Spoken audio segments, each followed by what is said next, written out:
Haryana police का exam qualify हुआ, उसके बाद एसआई का आया एग्ज़ाम, वो भी क्वालिफाई हुआ। एसआई के अंदर फाइनल लिस्ट के अंदर नाम नहीं आया जी।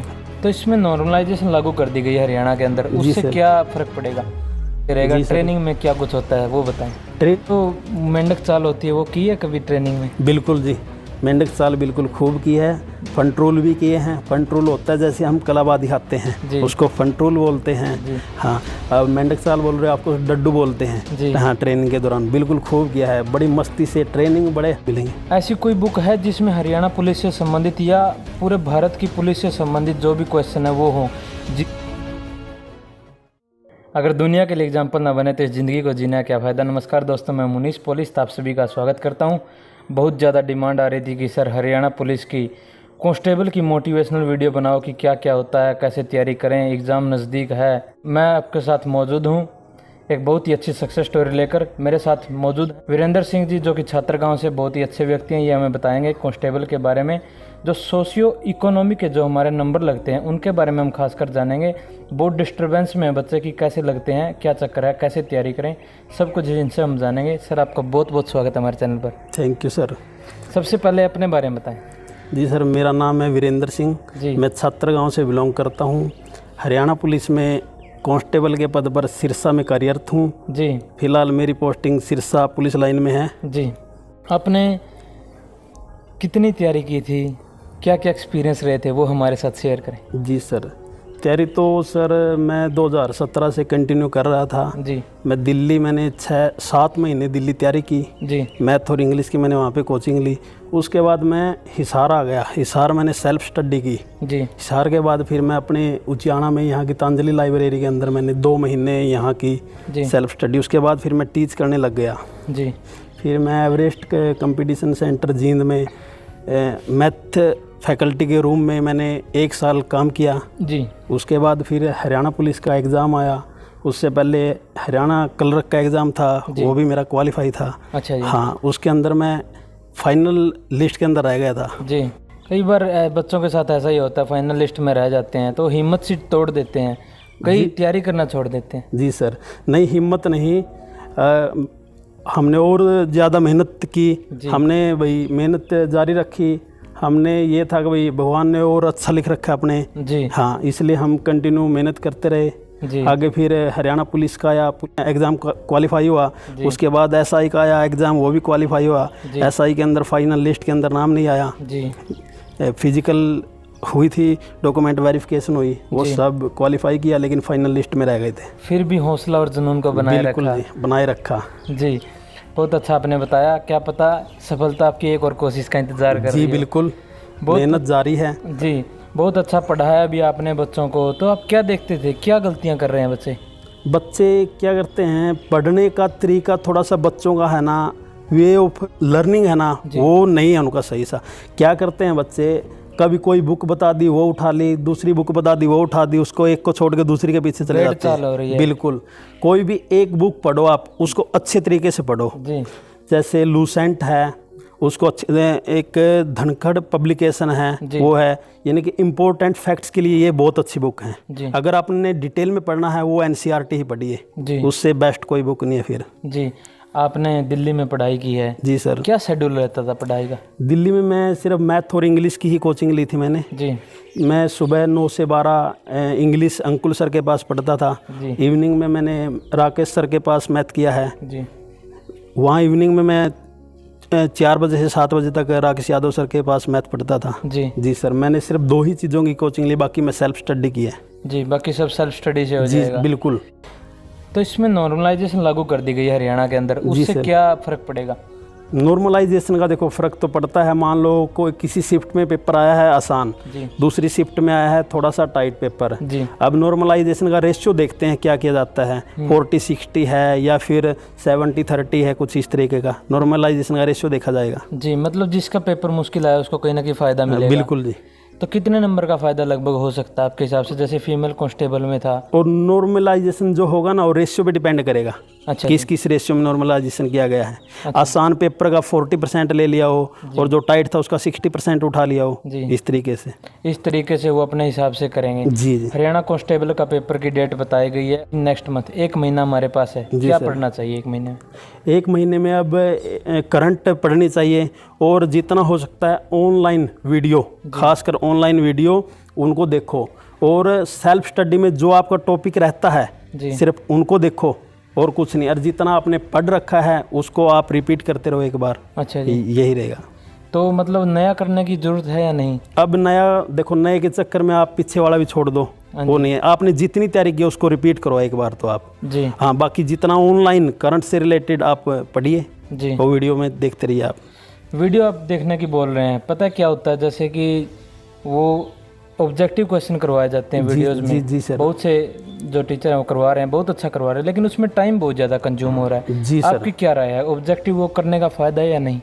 ऑब्जेक्टिव का ये है, अगर मान लो आप फ्री माइंड बैठे हैं कहीं पे जी, आप या ट्रैवल कर रहे हैं जी, उस टाइम पे आप वीडियो का यूज़ कर सकते हैं। अगर आप बैठे हैं सिर्फ यही पर्पज़ है कि हमने आज वो टॉपिक करना है, आप फिर लाइब्रेरी में सेल्फ स्टडी के थ्रू उस टॉपिक को क्लियर कर सकते हैं। जी। आप ट्रैवलिंग के समय पे यानी कि वीडियो को देख सकते हैं। जी, जी। या फिर आप कहीं पे बैठे हैं, आप कोई और काम कर रहे हैं लेकिन आपको टाइम मिला है बीच में, आप तब वीडियो देख सकते हैं। जी। एनिमल हस्बेंड्री से क्वेश्चन पूछे जा रहे हैं हरियाणा पुलिस के अंदर, जो कि पैटर्न के आधार नोटिफिकेशन में लिखा है पैटर्न में कि यहाँ से क्वेश्चन पूछे जा सकते हैं, वो कहाँ से पढ़े जाएं? एनिमल हस्बेंड्री के क्वेश्चन मैक्सिमम आप एग्रीकल्चर से रिलेटेड है, ऐसी एग्रीकल्चर वाली बुक है जो जी, उसको पढ़िए, उसके अंदर से मिलेंगे आपको। जी। वीएलडी की बुक है जी, जो स्पेशल वीएलडी की होती है, उनके अंदर से पढ़िए, उनके अंदर से मिलेंगे। ऐसी कोई बुक है जिसमें हरियाणा पुलिस से संबंधित या पूरे भारत की पुलिस से संबंधित जो भी क्वेश्चन है वो हो, 0 से लेकर बहुत ज़्यादा हाई लेवल तक? Police related? हाँ जी, पुलिस से संबंधित क्वेश्चन पूछे गए। आपने खुद एसआई का एग्जाम फेस किया, उसमें भी आईपीसी, सीआरपीसी, हाँ, ये सब। ये आईपीसी की, सीआरपीसी की एक प्रेस ही आती है आईपीसी सीआरपीसी की, उसमें जितनी भी धाराएं हैं वो धाराओं का यूज़ तो वैसे आप सिलेक्शन होने के बाद होता है। आप उनको वहाँ पे जाओगे ट्रेनिंग सेंटर में, आपको इंडोर क्लासेज के अंदर पढ़ाया जाएगा, लेकिन अब सिर्फ नॉर्मल पूछा जाएगा। आईपीसी कब लागू हुई, कब बनी थी, सीआरपीसी का क्या मोटिव है, आईपीसी के अंदर आप क्या करते हैं, दंड की प्रक्रिया किसके अंदर है, ये अब सिर्फ नॉर्मल क्वेश्चन पूछे जाएंगे। जी, मतलब वो वहाँ से तैयार कर सकते हैं प्रेस पर? बिल्कुल बिल्कुल जी। तो आप हमें बताइए, आपने एसआई का एग्ज़ाम दिया है? जी सर। क्या फेस किया आपने?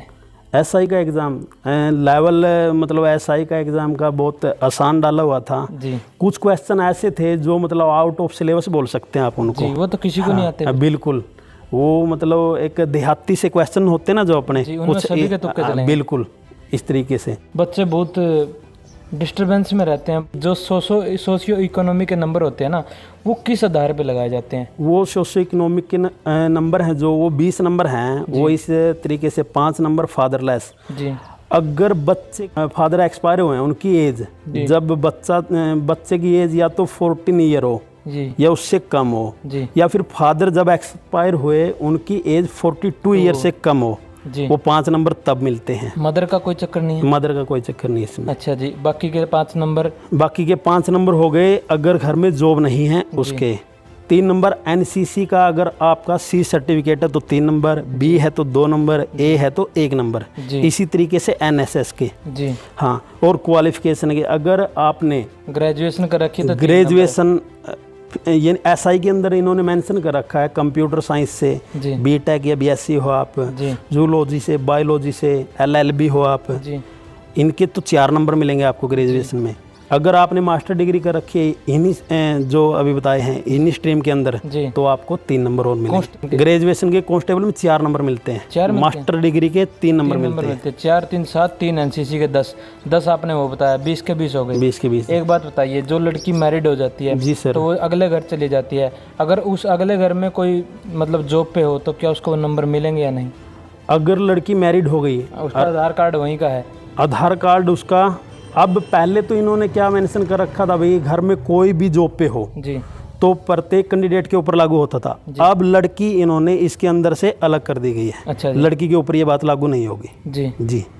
तो आप हमें ये बताएं, जैसे कि कांस्टेबल का कुछ लड़कियां जो पेपर क्लियर कर देंगी जी, कुछ ऐसी हैं जो उस टाइम पे प्रेग्नेंट होंगी जिस टाइम पे फिजिकल होता है। ये कमेंट मेरे को नीचे मिला, इसका आंसर जानने की लड़कियां कोशिश कर रही हैं। उन प्रेग्नेंट लेडीज़ को कैसे टाइम मिलेगा, मतलब वो बाद में फिजिकल दे सकती हैं?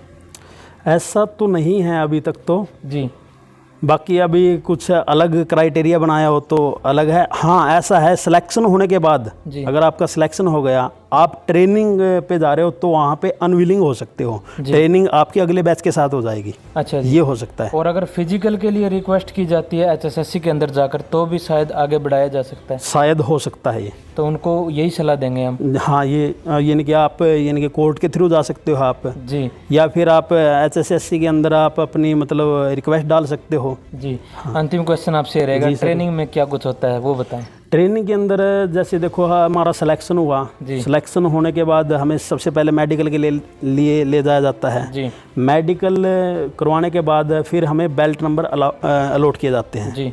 बेल्ट नंबर अलॉट होने के बाद 10 दिन का, 12 दिन का या 15 दिन का 0 पीरियड होता है जी। उसके अंदर ट्रेनिंग से रिलेटेड बातें बताई जाती हैं। आपने जैसे हर रोज सेविंग करनी है जी। आपने बाल हैं जो अपने बिल्कुल छोटे छोटे रखने, डेली का जो रूटीन होता है वो हमें वहाँ पे सिखाया जाता है जी। हाँ, एक जैसे व्यस्त किस तरीके से, हाँ, बिजी किस तरीके से रखा जाता है। अब सुबह हम जैसे 4 बजे उठते हैं, 4 बजे उठ के सबसे पहले भाई ब्रश वगैरह करना है, फ्रेश वगैरह होके फिर पीटी के लिए जाते हैं। पीटी से तुरंत 20 मिनट का टाइम मिलता है, 25 मिनट का टाइम मिलता है।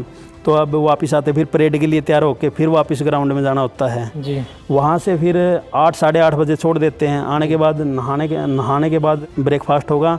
ब्रेकफास्ट के बाद 10 बजे इंडोर क्लासेज के लिए जाते हैं जी। वहाँ से 2 बजे फिर छुट्टी होती है जी। 2 बजे आने के बाद हमारे टाइम में तो लंच की व्यवस्था थी जी। अब शायद 2 टाइम का खाना फिर कर दिया गया। पहले भी 2 टाइम का था, हमारे जब हमने ट्रेनिंग की वहाँ 3 टाइम का खाना हो गया था। अच्छा, अब की फिर 2 टाइम का अब फिर 2 टाइम का बता रहे हैं। दोपहर में कहाँ खा गए हैं? दोपहर अब क्या है, डिफेंस के अंदर 2 ही टाइम का खाना वैसे, सुबह खाने के बाद शाम का खाना होता है। अच्छा, अब हमारे टाइम पे कर दिया गया था 3 टाइम का खाना। सुबह ब्रेकफास्ट में दूध, चना, कुछ दलिया इस तरीके का दिया जाता था नॉर्मल, जो मतलब हमारे जितने भी डॉक्टर्स की सलाह से जो खाना भाई ये रहता है, प्रोटीन वगैरह, विटामिन वगैरह जिसके अंदर भरपूर हो, वो चीज़ें जी। बहुत अच्छा आपने बताया। ये जो मेंढक चाल होती है वो की है कभी ट्रेनिंग में? बिल्कुल जी, मेंढक चाल बिल्कुल खूब की है। फंट्रोल भी किए हैं। फंट्रोल होता है जैसे हम कलाबाद दिखाते हैं उसको फंट्रोल बोलते हैं। हाँ, अब मेंढक चाल बोल रहे हो, आपको डड्डू बोलते हैं। हाँ, ट्रेनिंग के दौरान बिल्कुल खूब किया है। बड़ी मस्ती से ट्रेनिंग, बड़े हंसते खिलखिलाते हुए किया हमने जी। जी। अंत में आप क्या मैसेज देना चाहेंगे हमारे व्यूअर्स का?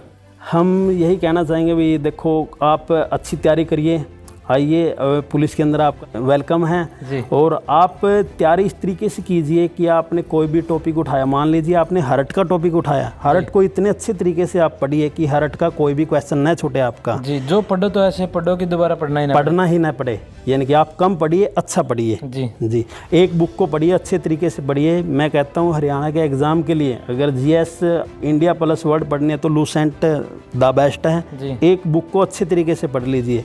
हरियाणा की बुकें हैं, जैसे मैंने तो खुद हरियाणा की अपने हरियाणा शास्त्र बुक पढ़ी थी जी। हाँ, तो बाकी हरियाणा की क्वेश्चन भी लिमिट सा एरिया है जी। हम वैसे भी भ्रमण कर चुके हैं हरियाणा का घूम चुके हैं। हाँ, तो अगर हम बार अंदर गए हैं तो हम वैसे भी आंसर लगा सकते हैं। बिल्कुल। तो दोस्तों, ये थे हमारे साथ वीरेंद्र जी, बहुत ही अच्छा बताया। शायद अब कोई आपका डाउट नहीं रहा होगा। अगर अब भी कोई डाउट है तो नीचे कमेंट करें। मिलते हैं आपसे जल्द एक नई वीडियो के साथ, तब तक के लिए देखते रहिए। धन्यवाद। जय हिंद, भारत माता की जय।